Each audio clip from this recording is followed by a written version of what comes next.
So let us start this lecture. So in this class we shall be discussing homomorphism and isomorphism theorems for algebras. So you have already studied these theorems in your familiar algebraic structures, say for example groups, rings, modules, or you can say vector spaces, and so on, etc. So you have gone through these theorems, the homomorphism and isomorphism theorems for these algebraic structures. So we are having a similar sort of theorems, but they are much more general. Means we are studying these theorems for a general algebra.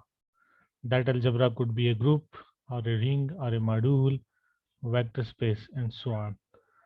So if we prove homomorphism and isomorphism theorems for general algebras, then we can just deduce these theorems from those results. So we can deduce for groups, rings, modules, vector spaces, and so on and so forth. So, so the topic of today's this lecture is homomorphism,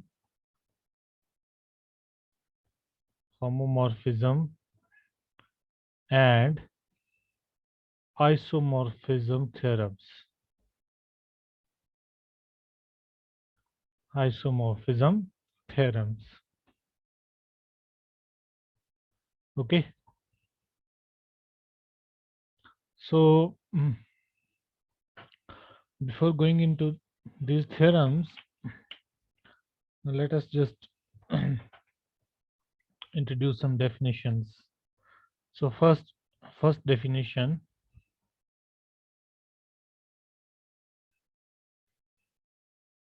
So first definition. So let A be an algebra. Let A be an algebra. A be an algebra, and theta is any congruence on A, and theta belongs to this lattice of congruences on A. Then you have a natural map. You can always have a natural map from likewise these structures. The natural map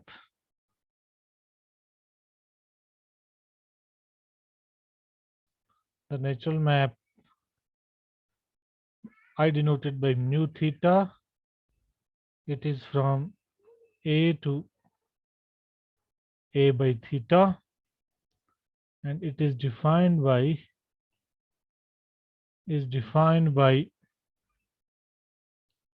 this nu theta of NA goes to the class of A, class theta class of A, so A by theta. Okay, and this natural map is an onto homomorphism. You can write it as a fact. So the natural map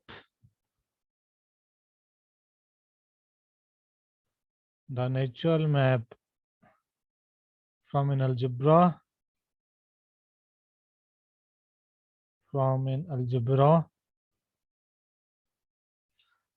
to a quotient algebra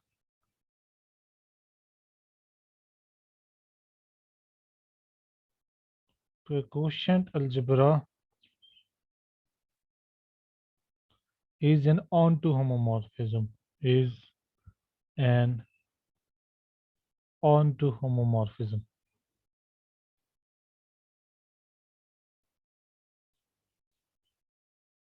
Okay, so you can write the proof. It is straightforward.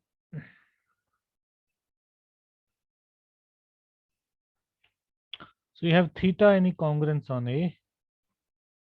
Theta belongs to the congruences on A, and you have this nu theta from A to A by theta defined by defined by this nu theta of A is A by theta. So it should be homomorphism, means it should respect any n-ray operation defined on this algebra A. So for this, let A1, A2, so on, An, they are elements of A, and you choose f belonging to f be any n-array function symbol, be any n-array function symbol. Okay, so then we have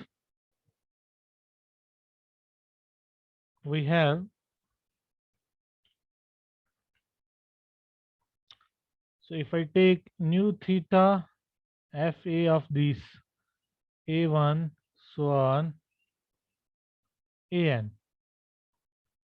okay, and then by definition of this mapping nu theta, this is going to be fa of this a1 so on an by theta.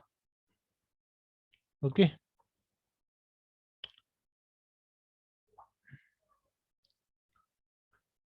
but this is same as fa by theta of this a1 by theta so on an by theta. Okay, and which is nothing but fa by theta of this a1 by theta exactly nu theta of a1 so on this an is nu theta of an. Okay, so this means what? So this means nu theta is a homomorphism, showing that this nu theta is a homomorphism.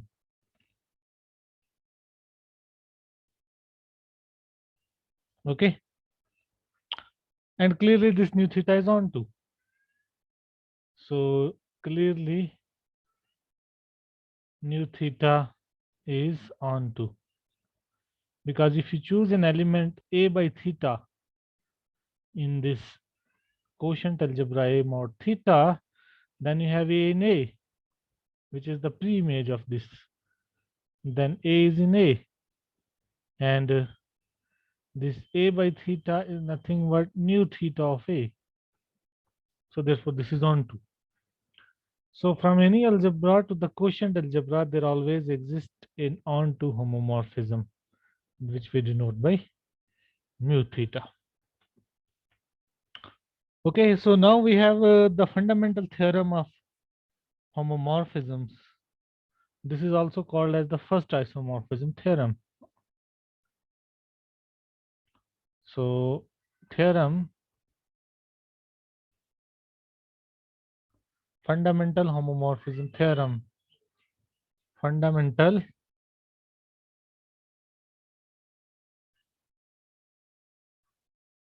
homomorphism,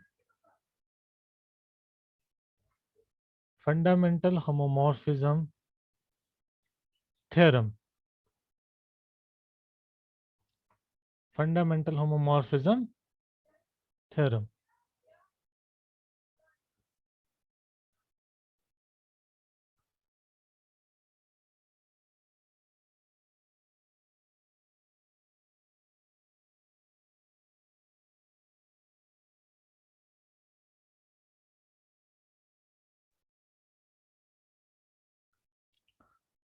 So fundamental homomorphism theorem.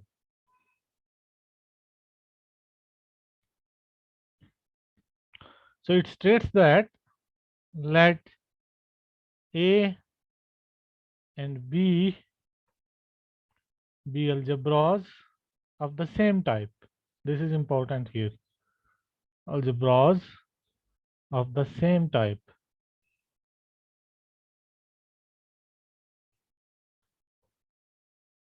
and let H from algebra A to be a homomorphism, be a homomorphism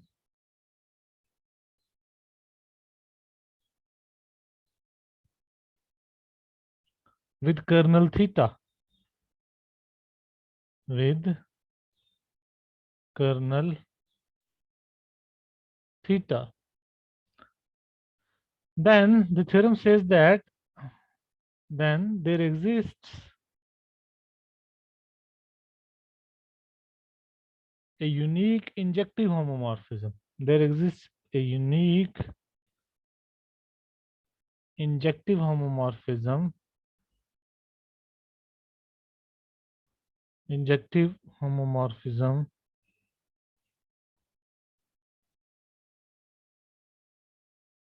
there exists a unique injective homomorphism H bar from the quotient algebra A by theta to the algebra B.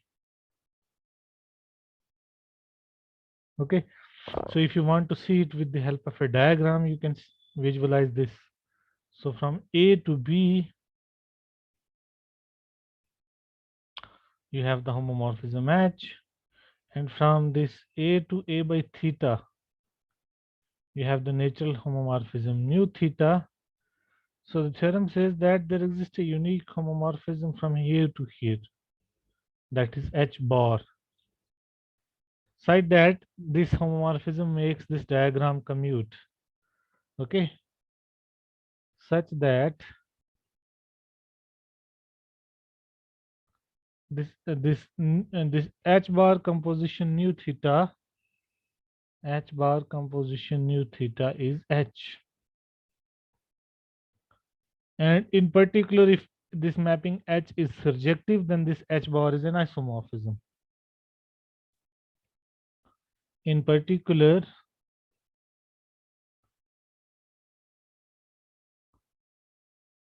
if H is surjective, then H bar is an isomorphism. Then H bar is an isomorphism.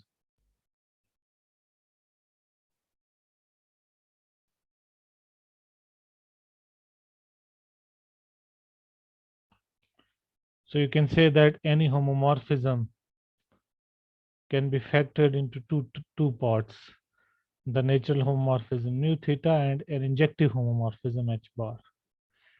And as a particular case, we can say that every homomorphic image of an algebra is actually isomorphic to the quotient algebra A by theta. So these are also the other interpretations of this theorem.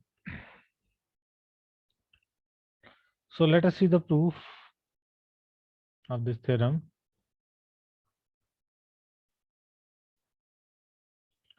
So I have to define this mapping H bar in the first place. So I want to actually know that what should be the action of this H bar on any typical element of this A by theta.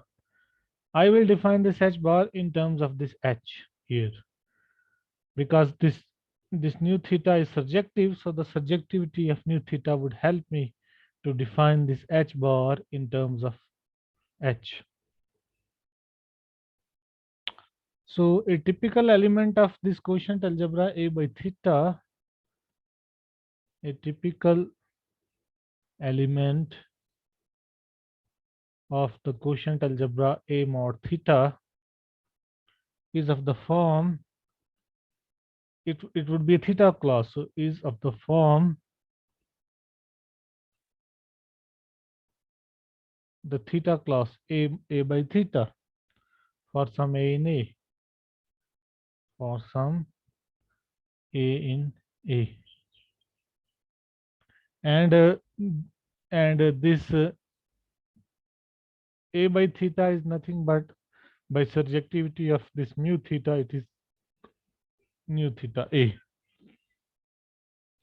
Now define h bar of any A by theta as h of A. Okay.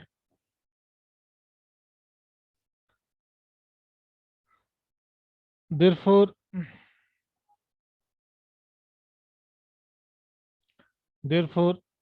h bar composition nu theta of any element A is h bar of nu theta of A, and it is h bar of A by theta, and by definition of h, it is this h bar, it is h of A.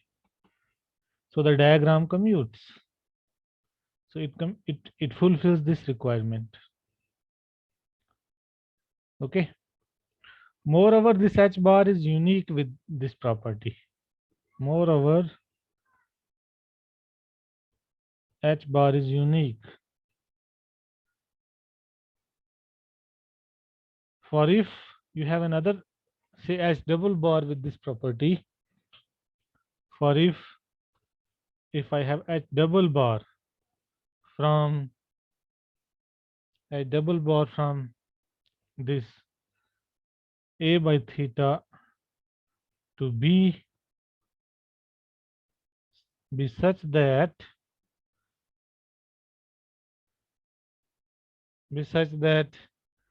at double bar composition nu theta is h, then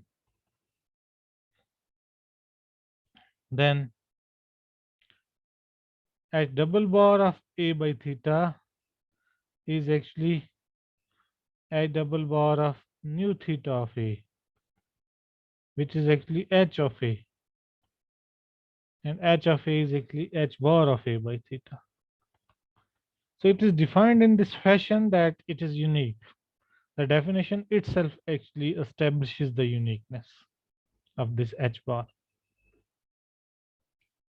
So thus h bar is unique. Okay, and it is also well defined, and now h bar is also subjective because h is subjective.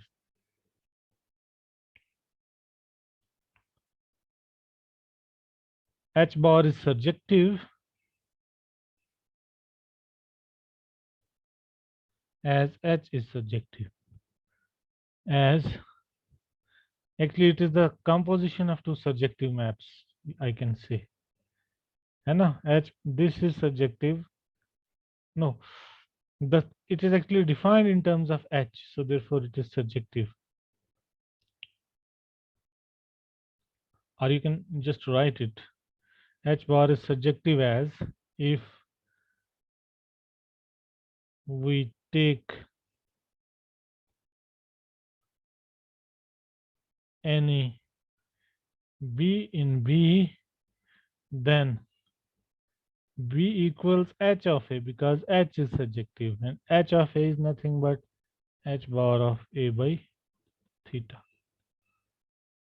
where A belongs to A. So this is subjective. Now if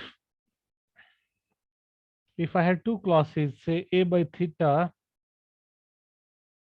and B by theta belonging to A by theta, such that A by theta, so there are two clauses in A by theta, then A by theta equals B by theta if and only if A comma B is in theta. Okay, and theta is actually kernel of H. Theta is kernel of H. So A comma B is in kernel of H if and only if H of A is same as H of B. H of A is same as H of B, and H of A is same as H of B if and only if H bar of A by theta is same as H bar of B by theta. So therefore, these if and only if condition actually establishes that this H bar is well defined as well as injective. Now this shows that this H bar is well defined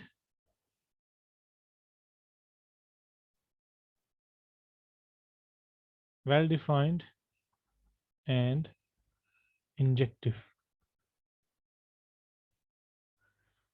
Now finally we show that this H bar is a homomorphism. Okay. Finally we show that H bar is a homomorphism.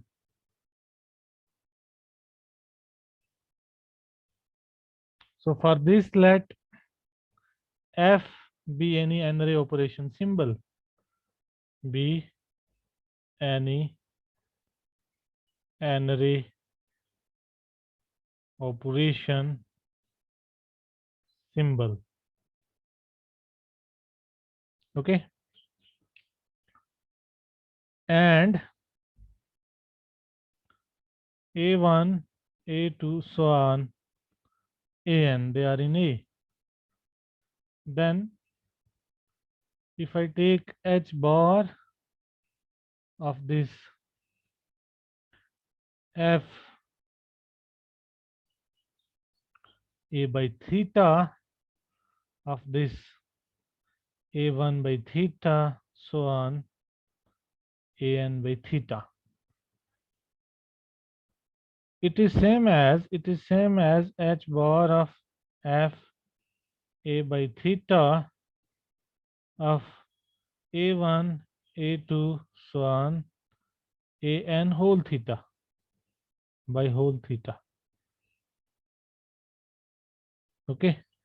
And if you see the definition of H bar, this is actually H of this, H of FA of A1, so on, AN.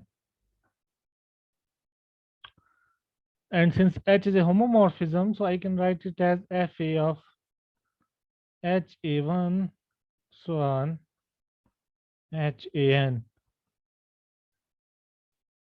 Okay.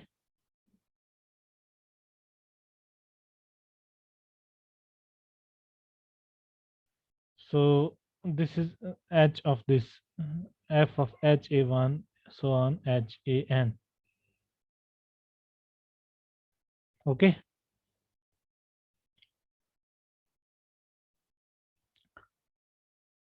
No, I will write it. So again, I can write it as, so this is equal to FA of this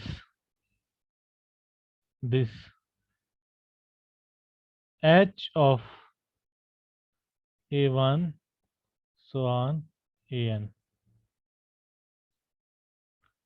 which is actually equal to, now I will apply again the definition of H bar here, FB of H bar of this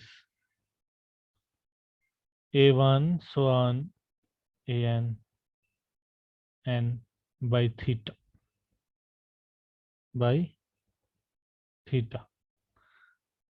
okay. So which actually shows that, now I can write one step more, so it is FB of H bar of this A1 by theta, so on, AN by theta. So this shows that H bar is a homomorphism as required.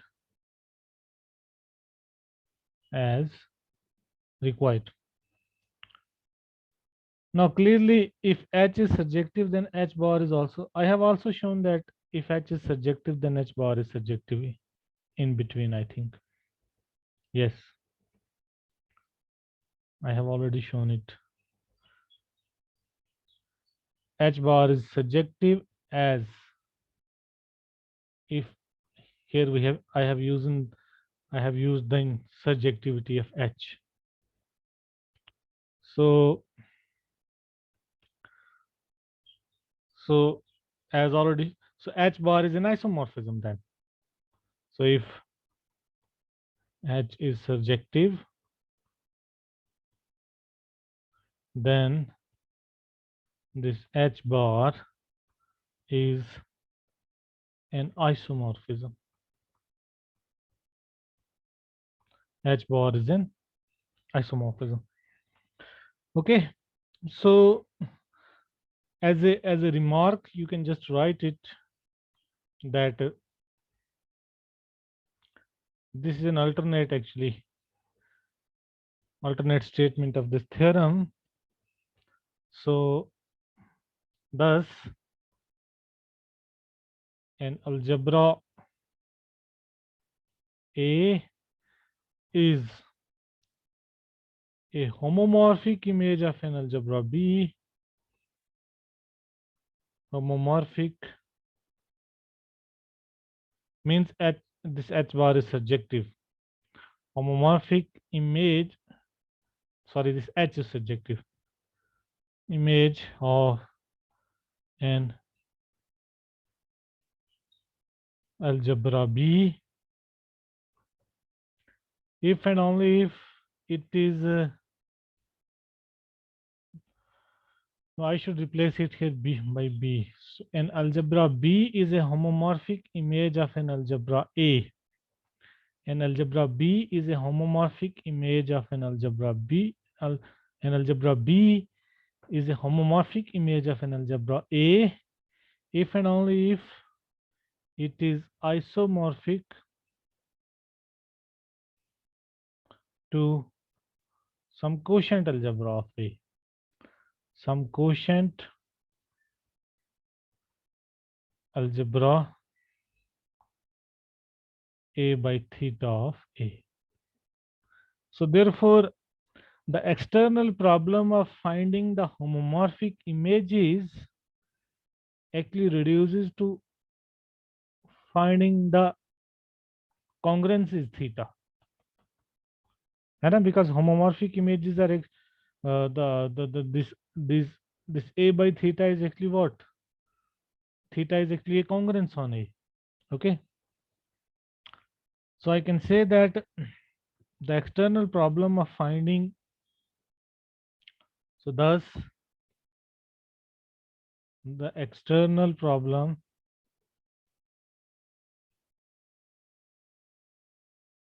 of finding homomorphic images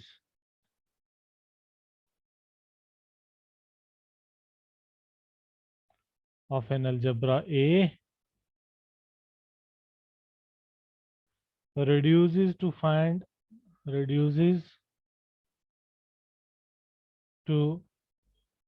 an internal problem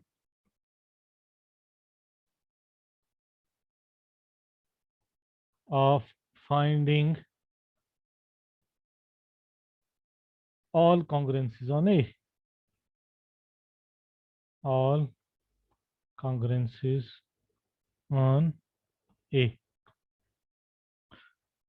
And you can also deduce the theorems, you can also deduce the earlier known theorems for groups and rings from this theorem, because we know that for groups there is one-to-one correspondence between the congruences theta and the normal subgroups, and for rings there is one-to-one correspondence between the congruences theta and the ideals. Okay, so I can just leave as an exercise for the students that deduce the homomorphism theorems for groups and rings from this theorem. So deduce the homomorphism theorem, the fundamental homomorphism theorem. So you call it fundamental homomorphism theorem for for for groups and rings from this theorem.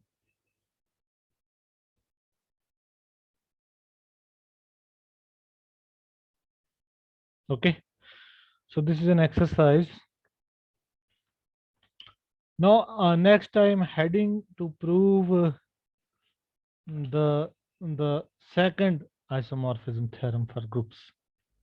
Okay, not for groups but for general algebras, and you can deduce for groups and rings as well. So but before going to that theorem, just let me give a definition.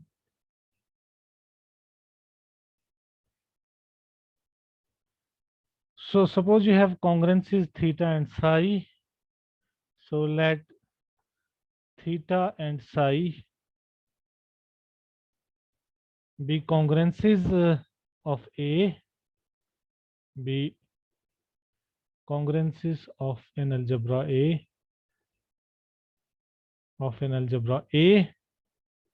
Assume that theta is a subset of psi, theta is contained in psi, and define a bind. So we define a binary relation,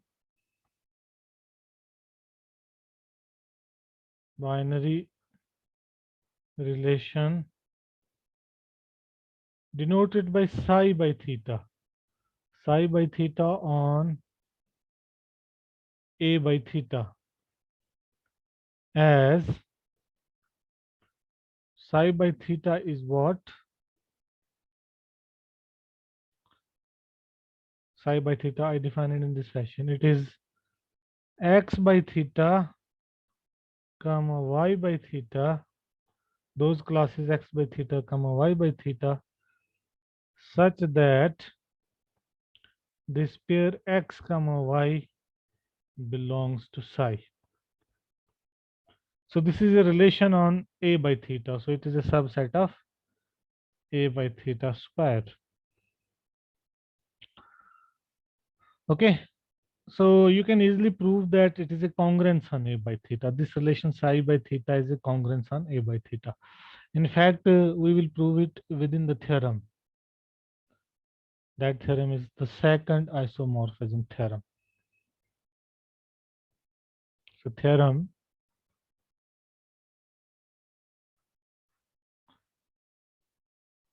second isomorphism theorem.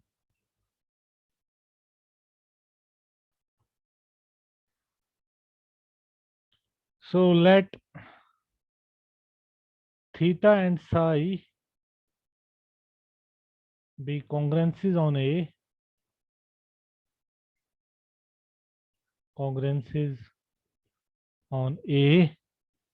and theta is a subset of psi. Theta is contained in psi. Then psi by theta, as defined previously, then psi by theta is a congruence on A by theta. Is a congruence on A by theta, and the algebras. Once it's a congruence, you can take the factor algebra of this by this. So that factor algebra is going to be isomorphic to A by psi. This is what the theorem says. And the congruences and the algebras A by theta mod psi by theta is isomorphic to A by psi. Okay, so this is the second part of this. This is the second isomorphism theorem. So these algebras are isomorphic. Now first we need to prove that this is a congruence on A by theta. So proof. So first we prove that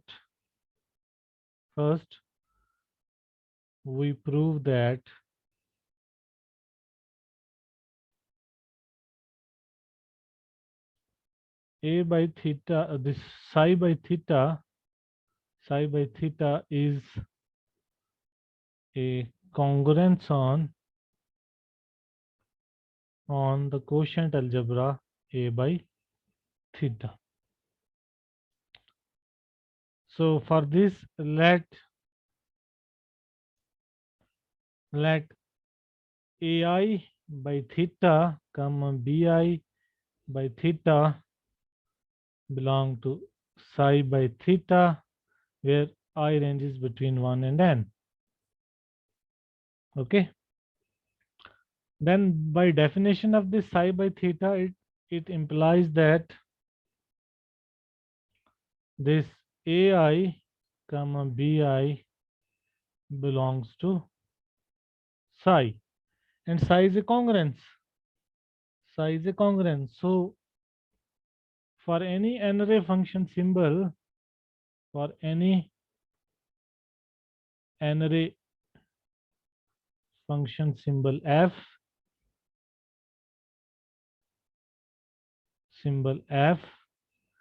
you have that this fa of this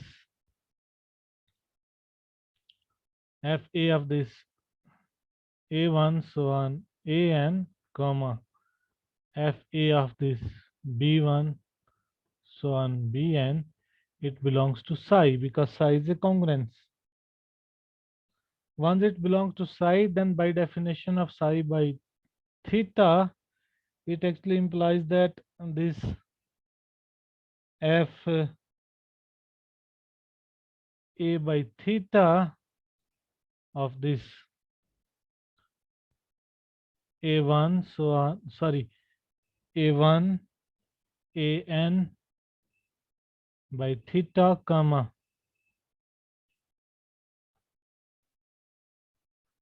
this f a by theta of this b1 so on bn by theta, it belongs to psi by theta. Or in other words, you can say that f a by theta of this a1 by theta so on an by theta comma f a by theta of this b1 by theta so on bn by theta. Okay, it belongs to psi by theta, and this is what which is required. So thus psi by theta is a congruence on a by theta. So thus psi by theta is a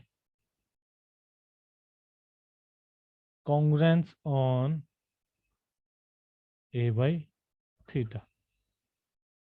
Now we establish an isomorphism between the quotient algebras.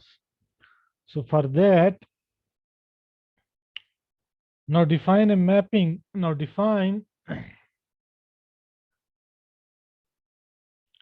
alpha from a by theta, the quotient algebra a by theta, to the quotient algebra a by psi by alpha of any a by theta. So you take the theta class of a and send it to the psi class of a by psi. Then alpha is well defined. It is independent of the representatives of the classes.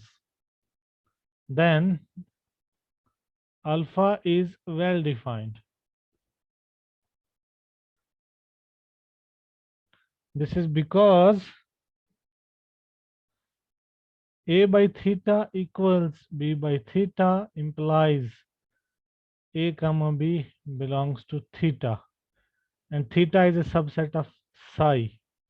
So this means a comma b belongs to psi, and this implies that a by psi is same as b by psi. Or in other words, you can say that alpha a by theta is same as alpha b by theta. So this is well defined, and clearly alpha is surjective, because if you take any a by psi, then you have its pre-image a by theta. So clearly alpha is surjective, and it is also a homomorphism. It is also a homomorphism. also a homomorphism, because if I take alpha of fa of this a1 by theta, so on an by theta, I can write it as alpha of fa of this a1, so on an by theta. And by definition of alpha, it is actually fa of a1, so on an by psi, which is same as fa of a1 by psi, so on an by psi, and which is also same as fa of, no sorry, not fa but a by theta. I should replace it a by theta, fa by theta, fa by theta. Okay, fa by theta. So it is also same as fa by theta of this. Now a1 by psi is what? Alpha a1 by theta, so on alpha an by theta. Okay, so this shows that alpha is a homomorphism. Now what is kernel of alpha? Now kernel of alpha, by definition, it is those pairs a by theta comma b by theta such that alpha a by theta is same as alpha b by theta. But this is those pairs such that alpha a by such that a by psi, by definition of alpha, a by psi is same as b by psi. Okay, so you can say that those pairs a by theta comma b by theta such that a comma b belongs to psi, and this is nothing but the congruent psi by theta. So by fundamental, now the result follows by fundamental homomorphism theorem. Okay, so by fundamental homomorphism theorem,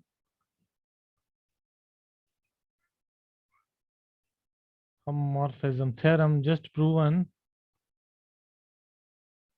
this a by psi is isomorphic to a by theta mod kernel alpha, which is actually same as a by theta mod psi by theta. Okay, so this proves the second isomorphism theorem for algebras. And again, I can leave for students that deduce second isomorphism theorem for groups and rings from this theorem. So deduce second isomorphism theorem for groups and rings from the above theorem. From the above